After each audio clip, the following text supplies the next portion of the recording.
Okay, hello and welcome back to another crazed AP Bio rant. Today we'll be going over signal transduction and we'll be going over an example that is found in everyday life with glucose and epinephrine. So let's get started.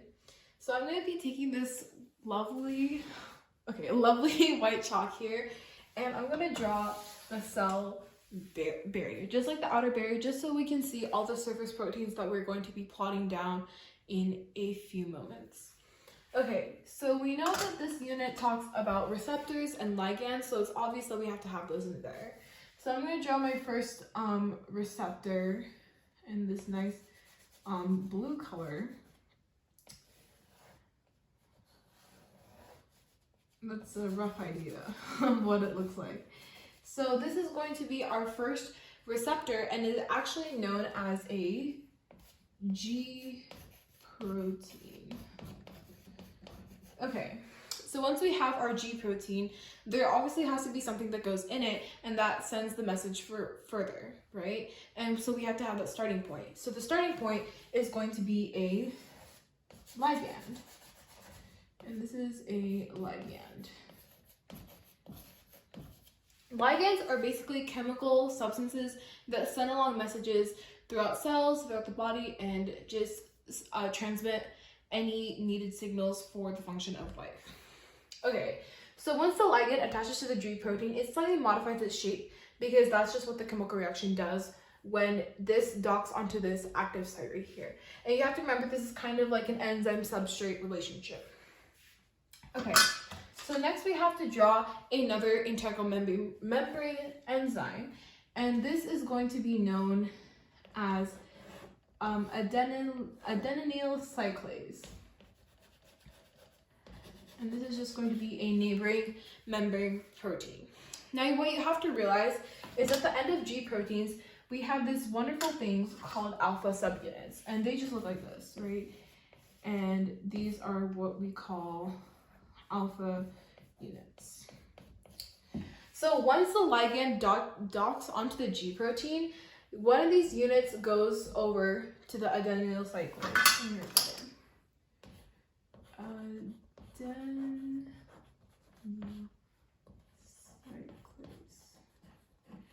Okay, so once this docks onto this, once this is a thing now, one of this alpha subunits is going to go over the adenyl cyclase. And because this ends in ASE, it is an enzyme. It is catalyzing a reaction. And basically the reaction is that it is going to take one of these subunits, and one of the subunits is now going to be over here now, and it is going to transform it into cyclene adenosine monophosphate, also known as CAMP. So CAMP, and we can just represent these by triangles. So basically, cyclene adenosine monophosphate is like ATP, right? Adenosine triphosphate. There are 3 phosphates. And then adenosine diphosphate, 2 phosphates. Now we have monophosphate, so there's only 1 phosphate. So this is an ATP molecule that has lost 2 of its phosphates. Okay, now we have to draw another protein. And this is going to be known as protein kinase. Pretty much what this is it's a group of subunits, and half of them are catabolic and the other half are regulatory. So for catabolic, I'm just going to use the blue one.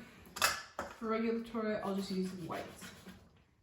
And then I'll just do R and C. So what's interesting is that these need to be activated. The regulatory ones can't necessarily be activated, but they are part of the catabolic ones.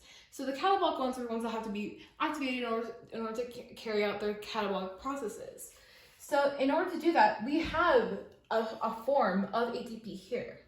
So what we're going to do is we're going to take, so the CAMP surrounds the protein kinase. Let me write that down. Protein kinase. And it's going to transfer over to the protein kinase. So now we have these triangles. I hope you can see this. Okay. So once we have that, this protein kinase structure breaks apart. So now we are left with these activated subunits.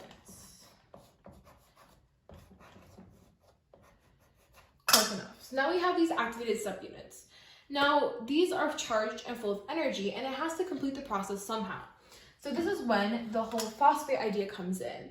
This is ATP, right? It has 3 phosphates, but since the secondary messenger, and recall that the first messenger was the ligand and G protein structure, and the second messenger is CAM, cyclic adenosine monophosphate. So in order for this reaction to be complete, we have to go through phosphorylation, because this is the second messenger. It has to return back to this original state. So we're going to draw our phosphorate group.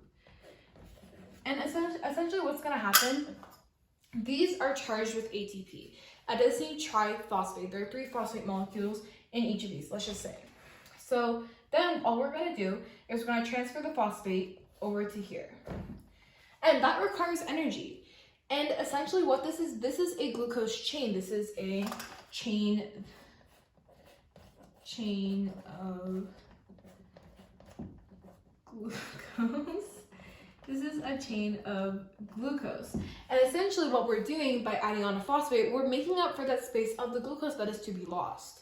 So what happens is that one of these, let's just take this one, is now released out into the cell as glucose.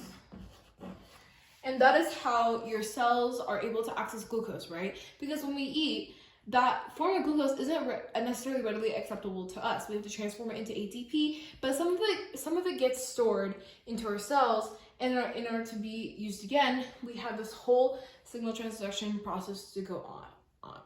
I hope this was helpful, and let's see if we can survive tomorrow. Thank you.